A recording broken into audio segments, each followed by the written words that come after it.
So I want to say thank you to everyone for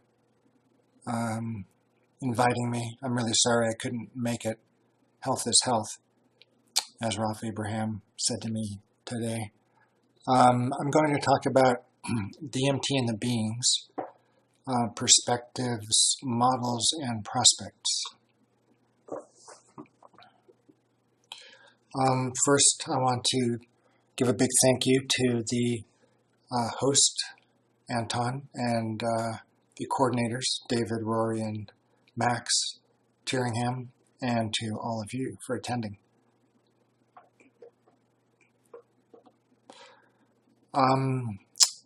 Okay, there's a lot of material, so maybe we'll just focus on the slides for most of the talk.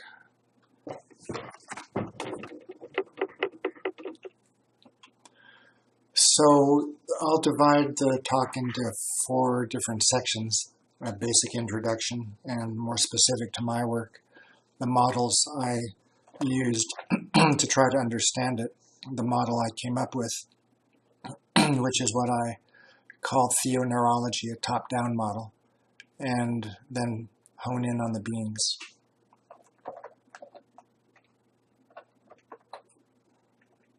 So, introduction. So, psychedelic drugs modify every aspect of consciousness: perception, mood and emotion, somatic body sensations and awareness, mental processes, and including novel content. And they modify one's sense of self, volition, will. So let's briefly go over some of the considerations in naming these substances. There are scientific versus popular terms, political correctness, but most important is accuracy. The most common terms are psychedelic, hallucinogen, entheogen, psychotomimetic, mind or consciousness expanding, psychointegrator, or empathogen or entheogen.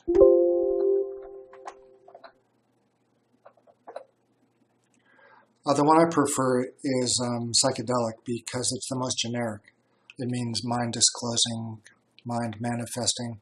It captures the fact that either nothing may happen or a lot may happen, and it may be good or bad. The major drawback is the accrued cultural baggage that has attached to it over the decades. The preferred medical legal term is hallucinogen, generating hallucinations, but this is not accurate because visions and voices aren't invariant.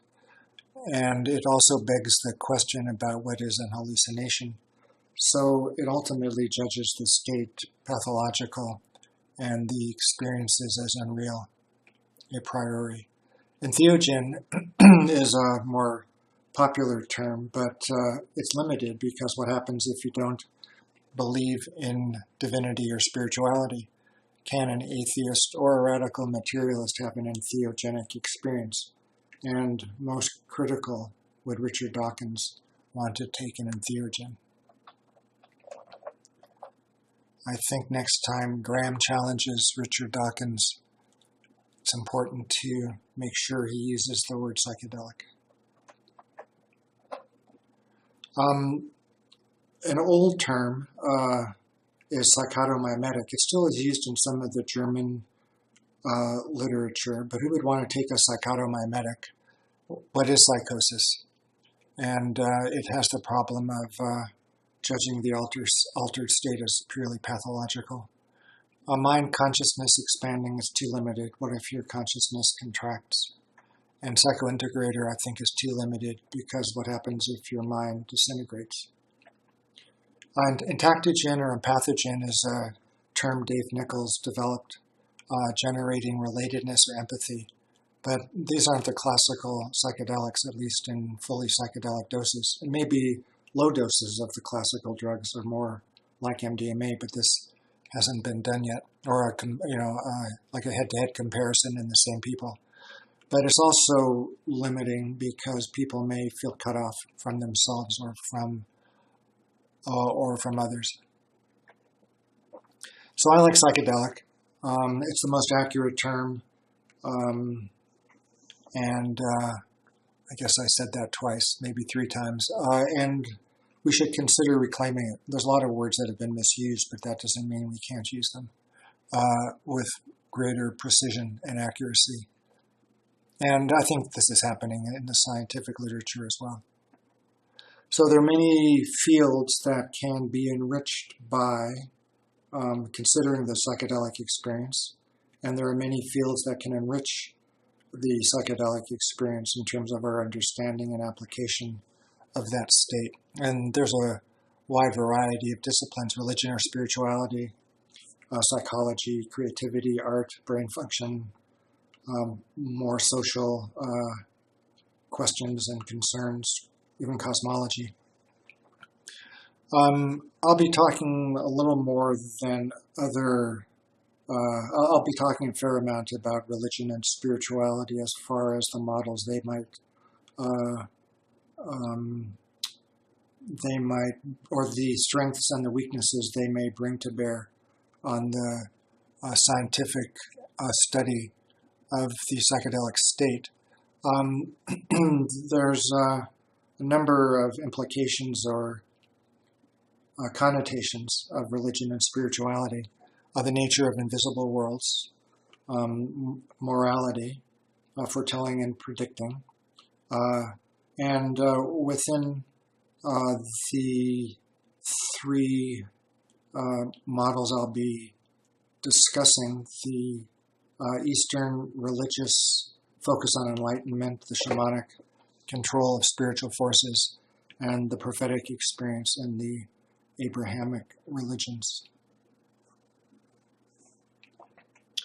So before going further, even though I marshal what I believe is good circumstantial evidence, we don't yet know if DMT levels increase at birth or death. We don't know if DMT activity increases during non-drug DMT-like states, such as deep sleep, such as dream sleep, meditation, alien contact, and we don't know if there's a difference in DMT activity in people with calcified pineal glands. So the first wave of DMT research took place in the 50s and 60s, a little bit in the early 70s, kind of residual studies that carried over. The focus at that time was on psychotic illness, especially schizophrenia. Scientists were interested in comparing the phenomenology of the 2 states, the DMT state and the psychotic state. They wanted to compare blood levels between normals and schizophrenics, and they also tried to modify DMT activity either by blockading its effects or somehow inhibiting its formation, increasing its metabolism with MAOIs. Our study took place in the early 90s. We studied almost 6 normal volunteers. We gave it intravenously. We did 3 completed studies, a dose response project where people got placebo and 4 different doses of drug, small, 2 mediums, and 1 high dose. We also wanted to see if tolerance developed to closely spaced repeated dosing. This occurs with other psychedelics. So it hadn't been demonstrated with DMT, so we thought it was a matter of the spacing. So we gave a lot in one morning, 4 big doses, spaced by half-hour intervals. And as I mentioned in my little comment video, we started looking at the serotonin receptor subtypes mediating the effect. We gave 400 doses of varying strengths. So just to remind you what I look like. So when a fully psychedelic dose of DMT is given, the effects begin within a couple of heartbeats. And there's a rapidly building rush with an accompanying sound that gets louder and louder. And this climaxes with the separation of the mind from the body, or at least that's how it feels. One enters into a world of light, quite bright, highly saturated, intense, rapidly morphing, buzzing, moving. One's sense of self is maintained. It's intense emotionally. It's usually inhabited. At least half of our volunteers describe some kind of sentient presence or presences in the state. And it was quite highly interactive. It was rarely unitive. This was in contrast to what both I and my volunteers expected. The paradigmatic mystical unitive experience, at least from what I have studied over the years, is the Zen Kensho, or enlightenment, where one sense of self dissolves into a white light, grounded being, emptiness. There's no perceptions or verbal content, and it's the goal of Kabbalah, Christian and Jewish mysticism, Zen. One might abbreviate the phenomenon by saying it's being one with God. The interactive relational experience is what the volunteers in our study mostly encountered. One's sense of self was maintained. One could willfully interact with the concept and image-rich state. And this is more akin to the prophetic state as described in the Old Testament or the Hebrew Bible. So instead of being one with God, one is with God in an interactive relationship.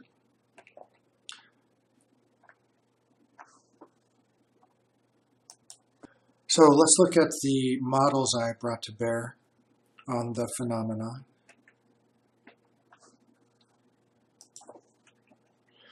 So the primary questions that one has to address is what is the nature of the DMT world? Is it real or unreal? And that kind of segues into, is it an inner or outer experience? Is it objective or subjective? And the other is, if so, so what? That is, what is it good for? Other than that we know it's there. Is the world a better place, or are we better off for knowing about it? So one might conveniently divide the two sets of models I'll be describing as bottom-up versus top-down. One of the caveats, or maybe the caveat to the real-unreal debate is the issue, or is the notion of DMT as the endomatrix. There are two pieces of data that confuse or muddy many facile distinctions. One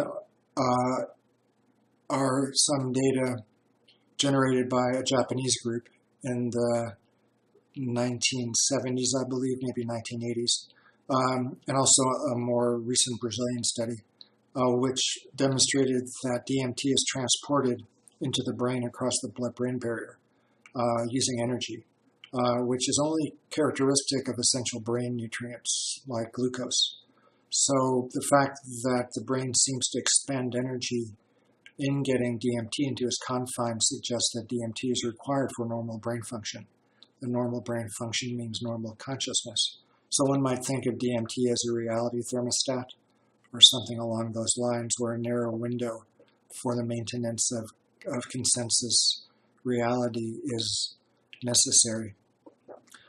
Nick Cozy and his group in Madison, Wisconsin recently demonstrated, more specifically, that the genetic machinery for DMT synthesis is active in retina. So besides regulating general consciousness, maybe DMT also regulates our perception of the visual world.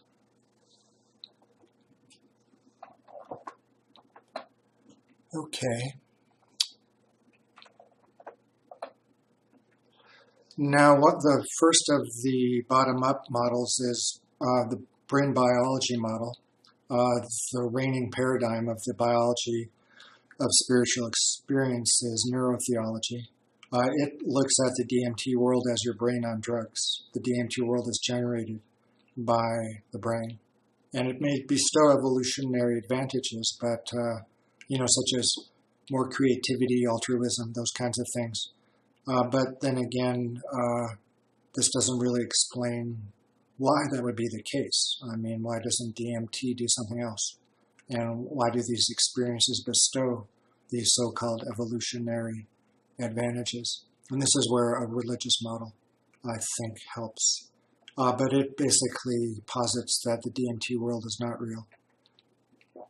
The psychological model, or specifically the psychoanalytic, is that the DMT world is your mind on drugs. And the contents are symbolic representations of the unconscious. And these representations may provide leverage for a psychotherapeutic change. But at the same time, the contents aren't objectively real. So I realize there are many sects of Buddhism. I trained in the Zen sect. The Tibetan, the Theravada may look at some of these things differently. And they do. But I think fundamentally there's more overlap than difference. They would posit that the DMT world is your mind-brain complex on drugs, and that the visions and voices are mental detritus being shed on the way towards the formless, enlightened state, which is empty. And the visions and the voices are best ignored because they're distractions and not objectively real. So what might be an intermediary approach or model is what you could call the soft neurotheology model, which is what I basically conclude with at the end of my first DMT book, that DMT changes the receiving characteristics of the mind-brain complex and allows us to peer into usually invisible worlds of interest to modern physics, such as dark matter, and in which case we might be able to perceive the contents, including the inhabitants of those worlds. One of the top-down models that's popular is Latin American ayahuasca shamanism, which does posit the reality of the ayahuasca world, and it's useful for specific goals, such as healing, locating objects, remote viewing, things like that. So the religious versus the scientific models both share interests, but they also diverge in their purview, in their charge. Both are concerned with usually invisible worlds, and both provide mechanisms to help us understand what is happening in them. Some of the advantages of religious models is they suggest why things are configured this way. In other words, it would give us an idea of a higher level of abstraction that explains why DMT provides access to this seeming states that it does. For example, it's God's way of wanting to configure the brain that so we are able to perceive or apprehend certain characteristics of God. Also, religious models extract meaning, not only information, from the invisible world, such as morality and ethics. And also, I think they provide a better framework for integration at a personal and a social level. So there are different religious models, and I'll discuss these briefly. And keep in mind that these are models for people interested in using these drugs for religious or spiritual purposes, not necessarily for fun or for creativity, for hiking, for mind control, interpersonal exploitation, those kinds of things. And also it's important to distinguish between the straw man religion that a lot of atheists like to trot out as their poster boy for how ignorant people are who are religious, as compared to a more sophisticated view of religion, especially that which is contained in the Old Testament. Spinoza liked to distinguish between the religion of the masses, which he equated with superstition, which preys on fear and hope, and the religion of the elite or of the philosophers, which is more accurately characterized as awe or love and knowledge of God. And one attains true religion through the prophetic state or through scientific inquiry. One can attain an understanding of moral and natural law scientifically, but more quickly through true prophetic download. So I've talked about the Zen religious model. Its two drawbacks are that it's not like enlightenment, or that the DMT state isn't like enlightenment. It's more interactive than unitive, and it posits that the voices and the visions are unreal. Latin American ayahuasca shamanism has the advantages of positing the reality of the contents of this state, but it has ethical and moral challenges, I think, related to its basically being an occult practice. It manipulates spiritual forces for one's own purposes. So the ideal religious model for DMT, especially in the West, in my opinion, it needs to, on any model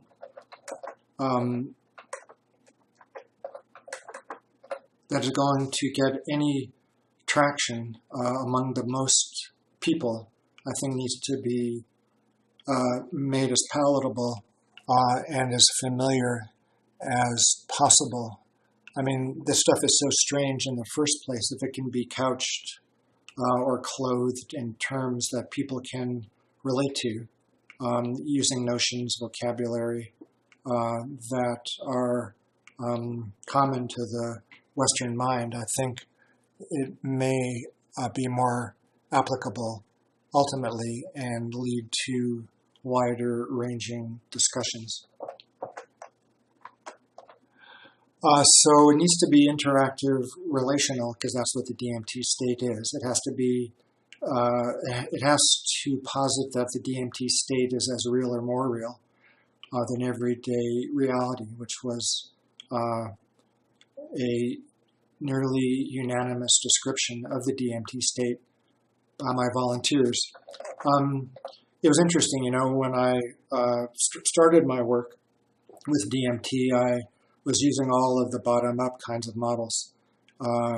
The brain on drugs model, the Zen Buddhist model, the psychology model, which all posit that what people are experiencing on DMT is something else.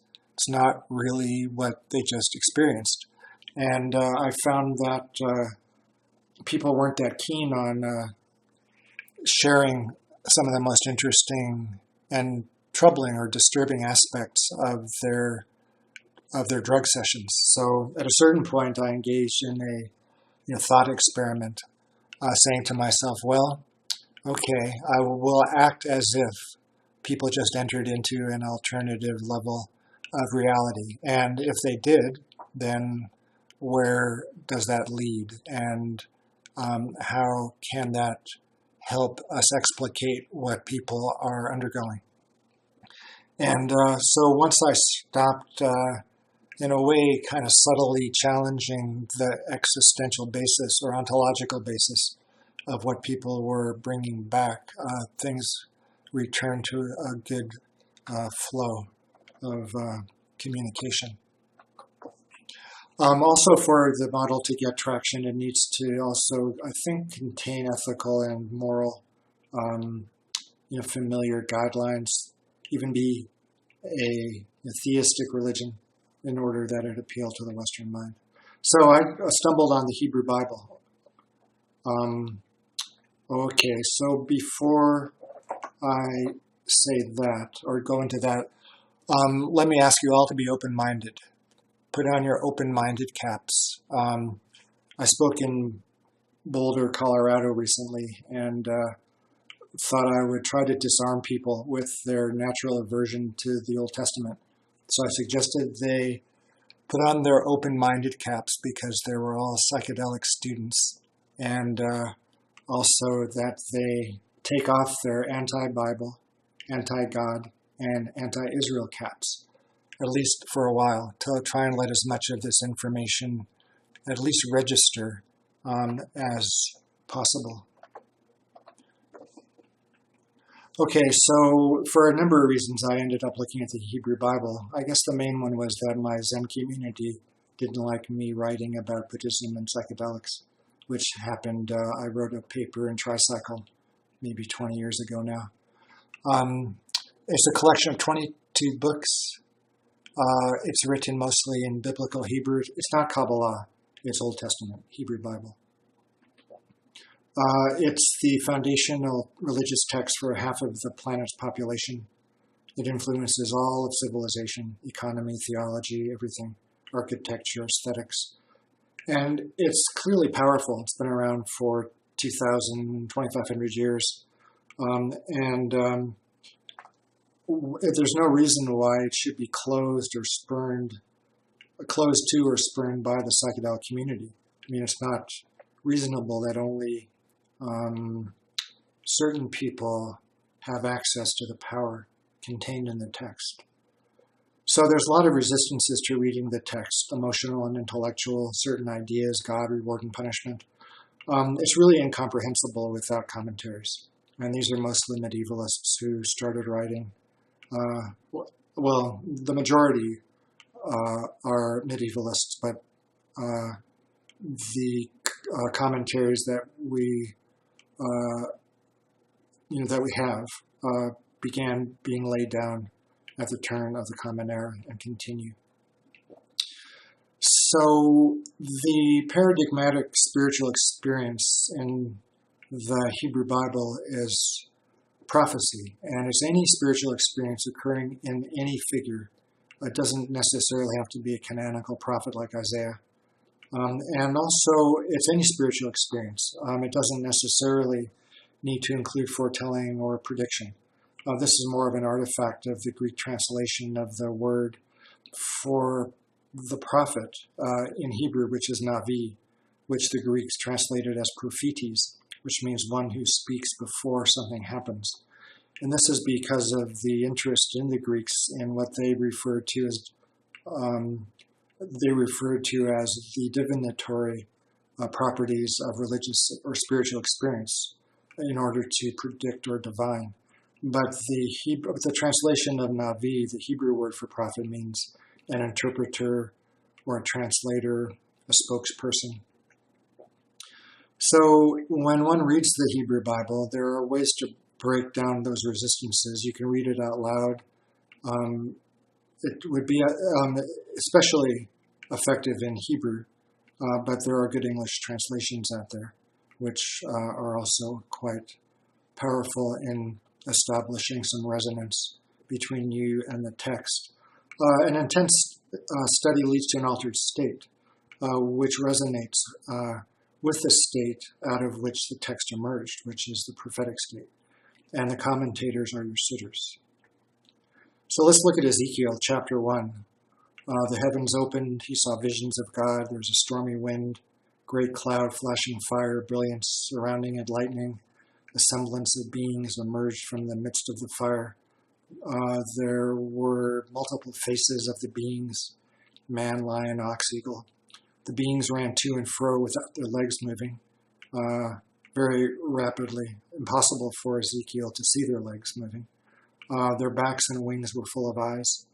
The beings flew through space, controlled by other beings. The sound of wings was like great rushing waters, like words. There was an expanse of blue or a rainbow over the beings' heads. It was just too much for Ezekiel, and he fell on his face. An angel stands him up.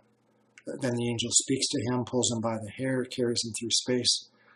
And the complex nature of the vision, the spheres, the wheels, are referred to by the rabbis as the chariot of Ezekiel. And this, I think, can be explained by a notion that I introduced in my new book about the equivalence of imagery. In other words, people use the imagery that they have the constituent parts within their minds to overlay the information that is in the visions. So it may have looked like a chariot to Ezekiel, but it may look like a lab or a UFO, a futuristic kind of landscape to more contemporary people, but the same information theoretically is contained in the different images and could be extracted with proper understanding. So the prophetic state, the Hebrew Bible is an account of prophetic experience, composed and edited by those in a prophetic state. So it's a prophetic text, and that is so that is the source of the power of the Bible. It's kind of like when you read the Buddhist sutras. It's a description of the enlightened state, which is quite compelling. And in the case of the Hebrew Bible, it's a prophetic text, which is equally compelling in its own way, but for different reasons. So, relatedness was a new category that I developed by comparing, or in the process of comparing, the DMT and prophetic states. I used the Buddhist Abhidharma psychological model of the skandhas to develop the new questionnaire that we developed for quantifying the DMT experience. These are the familiar form, feeling, perception, consciousness, understanding, and habitual tendencies, which I kind of morphed into more traditional mental status and psychiatric terminology.